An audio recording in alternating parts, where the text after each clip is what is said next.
Okey, Assalamualaikum, salam sejahtera. Salam GBN, salam Malaysia dan salam kuasa ketiga.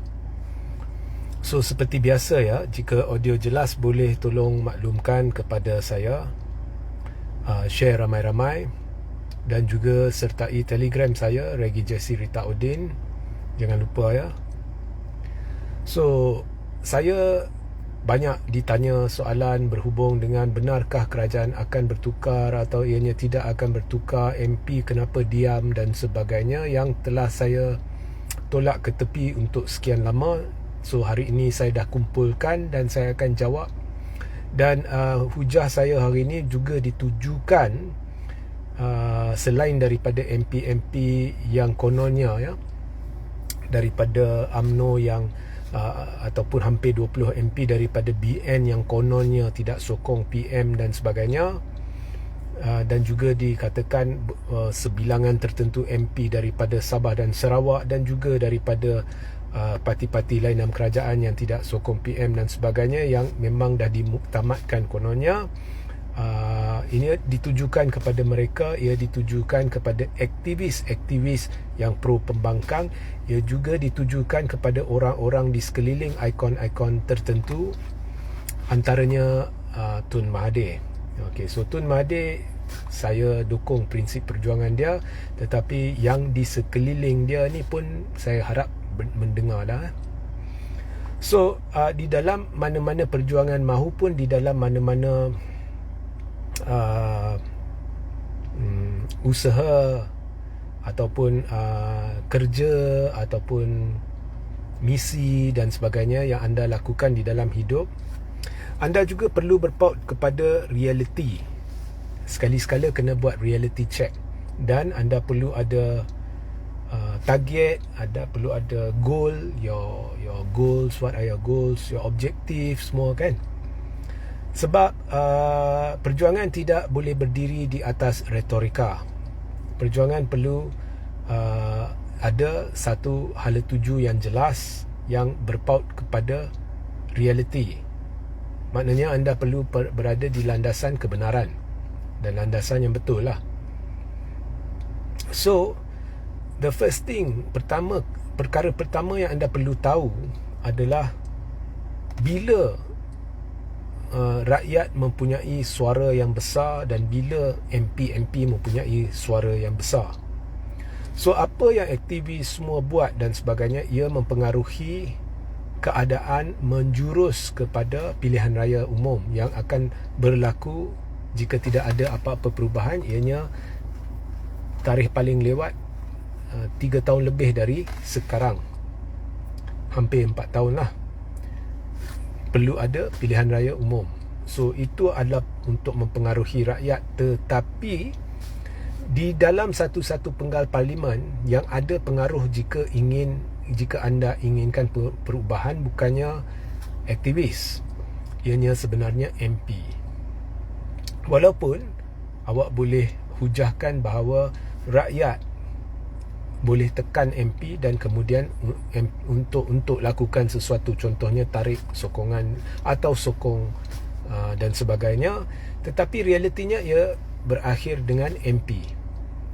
So sekarang setakat yang saya maklum dan saya telah kongsikan, Anwar tidak ada majoriti kerana majoriti MP sudah secara bertulis sudah malah ada calon PM mereka, orang tertentu lah, dan saya pun pernah kata my MP dah setuju bahawa Hamzah akan jadi calon PM. Dan namun kita lihat tidak ada apa-apa berlaku sebab sabotaj yang saya faham ianya dari dalam bersatu. 2-3 pemimpin tidak suka dengan calon yang dinamakan. So, bila keadaan ni berlaku, anda perlu tanya balik diri, perjuangan anda untuk apa? Okey, kita nak satukan Melayu Islam. Betul, tak salah nak satukan Melayu Islam. Kalau siapa-siapa malah yang persoal contohnya ada parti tertentu seperti DAP yang persoal gelombang hijau, menimbulkan ketakutan di kalangan bukan Islam berkenaan dengan gelombang hijau dan sebagainya, itu resis. Kerana seperti mana majoriti Cina menyokong DAP, tidak salah untuk satukan Melayu Islam. So sekarang majoriti Melayu Islam, majoriti teramat besar Melayu Islam di negara ini sudah bersatu di belakang pembangkang. Pembangkang sekarang ialah Perikatan Nasional sahaja atau terutamanya. Okey. So kalau perjuangan anda untuk satukan, ianya sebenarnya sudah berjaya atau hampir berjaya sepenuhnya. Yang saya maksudkan ialah menyatukan rakyat Melayu Islam yang bukannya pemimpin. Tetapi kalau anda hendak jayakan sepenuhnya, anda perlu juga jayakan penyatuan Melayu Islam dari segi sudut pemimpin. Sebab itu bila saya bertemu dengan Tun Mahathir November tahun 2022, sebaik selepas PRU 15, salah satu perkara yang saya beritahu dan Tun laksanakan, saya tidak tahulah sama ada Tun laksanakan sebab saya beritahu atau Tun memang laksanakan, ialah Tun kena duduk sepentas dan bersalaman dengan Tan Sri Muhyiddin, Tan Sri Anwar Musa, Hadi Awang dan sebagainya yang Tun laksanakan. Tetapi bila ada sabotaj dalaman di Parti Bersatu, di kalangan pemimpin utama Melayu Islam yang merencatkan sesuatu pergerakan demi agama, bangsa dan negara, maka anda perlu nilai kembali perjuangan anda untuk menyatukan Melayu Islam. Kerana yang akan menjadi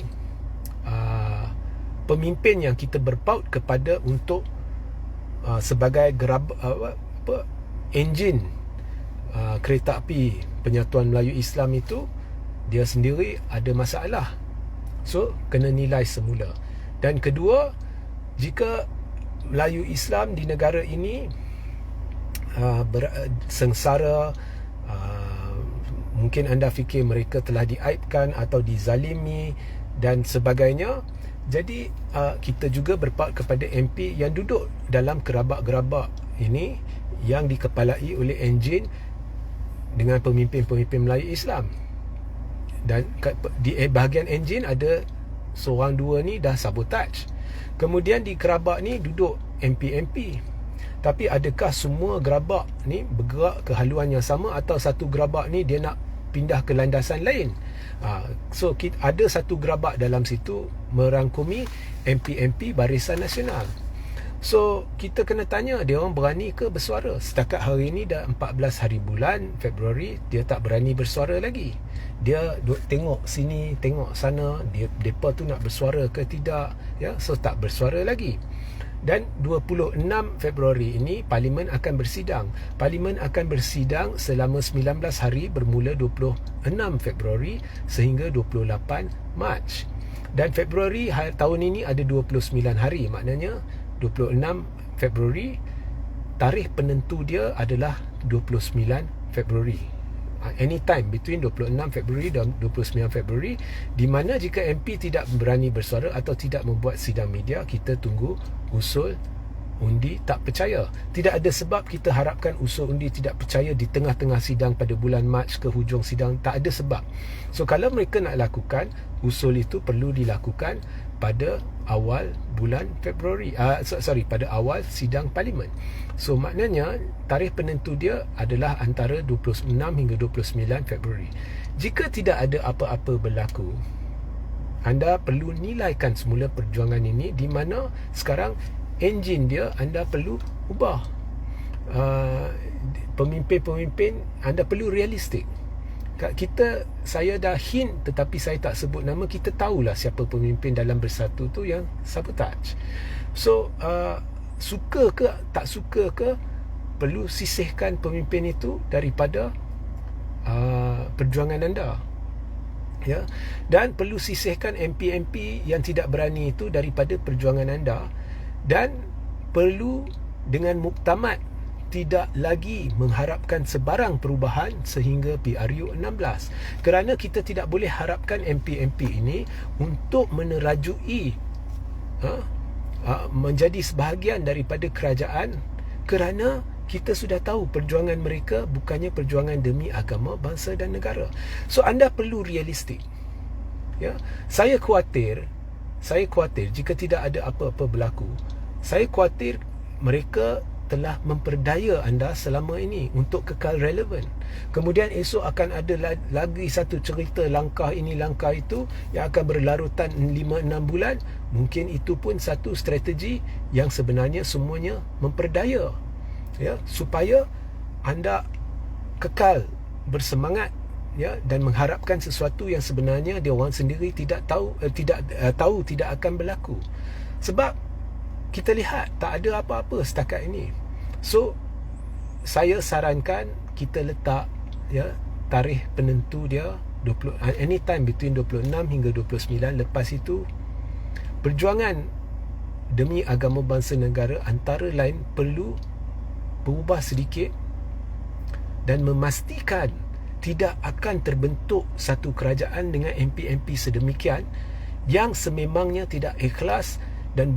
Dan kita perlu faham dalam perjuangan bersandar kepada agama ni, musuh dalam ni lebih hebat dari musuh dalam ni, musuh agama ni di kalangan orang kita sendiri lebih menjahanamkan daripada musuh dari luar.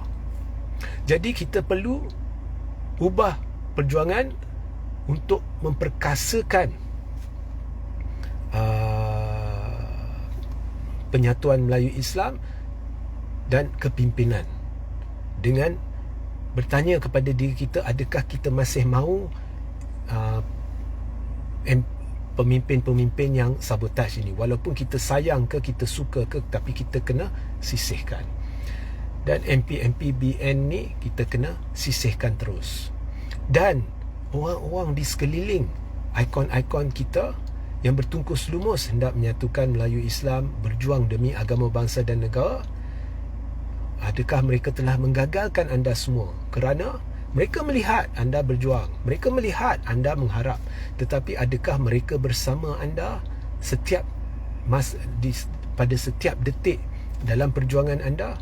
Adakah mereka bersuara, memberi panduan, memberi maklumat kepada orang-orang tertentu untuk membantu dalam perjalanan? Tidak sama sekali. Sebab itu anda lihat ada pihak-pihak tertentu di kalangan aktivis dan sebagainya, saya kesian kat mereka. Mereka menaruh satu harapan yang sebenarnya timbul dalam minda mereka. Mereka melihat sesuatu dan mereka membuat tafsiran sesuatu yang sebenarnya hanya meyakinkan mereka dan pengikut mereka, dan tidak ada komen, tidak ada panduan daripada orang-orang di sekeliling ikon-ikon utama yang memperjuangkan agama bangsa dan negara seperti Tun. Saya kesiankan Tun dan saya kesiankan orang yang berjuang demi Tun. So kita perlu tanya, adakah orang-orang tertentu di sekeliling pemimpin-pemimpin, sama ada Tun ke, sama ada Hadi Awang ke, siapa-siapalah di sekeliling kan, siapa yang kita boleh harapkan dan siapa yang kita perlu sisihkan. Anda perlu berfikir dengan serius, kerana jika tidak, kita mungkin lari dari landasan kebenaran kerana berpaut kepada mereka yang berpura-pura untuk berjuang demi agama bangsa dan negara. So bulan ini kita noktahkan, jika tidak ada perubahan, maka perubahan tidak harus berlaku dari sudut kepimpinan negara. Kita sebaliknya perlu menjadi konstruktif dalam menasihati kerajaan, kerana jika ada pembentukan kerajaan baru dengan adanya pemimpin-pemimpin yang sabotaj, dengan MP-MP yang pentingkan diri sendiri, akan berlaku kucak-kacir dalam seperti mana juga berlaku sebelum PRU 14. Mereka ubah kerajaan jadi masalah lagi, ubah kerajaan jadi masalah lagi. Jadi kita perlu menitik beratkan kepada memperkasakan perjuangan agama bangsa dan negara di kalangan kita sendiri. So you have to be realistic. Kita perlu ubah. Jangan kita tahu benda yang tak betul sedang berlaku, tapi jangan terlalu menyerang, tetapi sebaliknya bentuk memberi nasihat, kerana kita tahu benda tu tidak boleh ubah sehingga PRU 16. Okay? So MP-MP yang dengar ni, dengan pemimpin-pemimpin yang sabotaj ni dengan orang-orang di sekeliling pemimpin-pemimpin tertentu ni, saya harap mereka ya melakukan yang betul lah, ya. Okey. Dan saya juga berharap anda tidak membawa emosi anda dalam perjuangan ini dengan menyalah tafsirkan keadaan yang sesuatu yang berlaku. Contohnya dalam kes Nick Allen, saya dah berulang kali beritahu anda perlu asingkan hujah anda. Satu dari sudut perundangan, satu lagi dari sudut motif Nick Allen. Motif Nick Allen saya sendiri sudah mula persoalkan setelah satu podcast yang dia buat, di mana dia mengaku dia sendiri rasakan hukuman tidak harus pada orang yang melakukan perkara tertentu seperti tidak berpuasa dan sebagainya. Saya rasa dia dah sesat. Okey, dan nampaknya dia secara tidak langsung sudah mengaku bahawa itulah sebab sebenarnya dia telah mencabar enactment syariah Kelantan. So maknanya saya berpendapat kita telah ditipu apabila ada kenyataan-kenyataan yang memberitahu menerusi media, ya, Nick Allen, ya, kononnya dia melakukan ini untuk memperkasakan perlembagaan. Itu bukan motif dia. Tetapi penghujahan tu kena betul.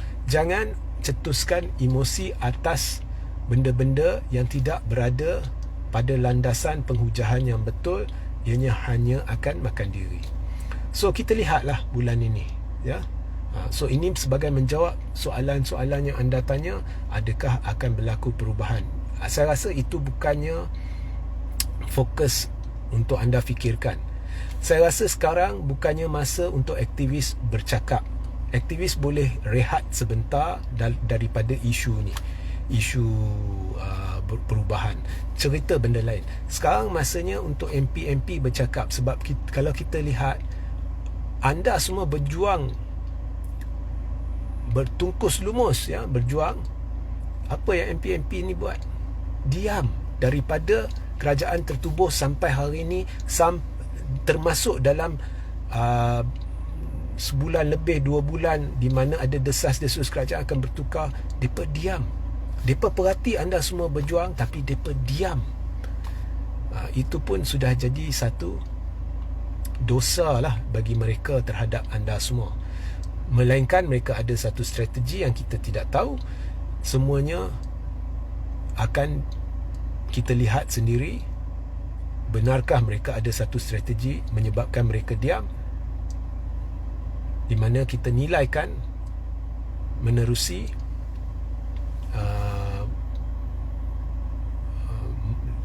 ada apa-apa tak berlaku bulan ini. Tak ada, kita noktahkan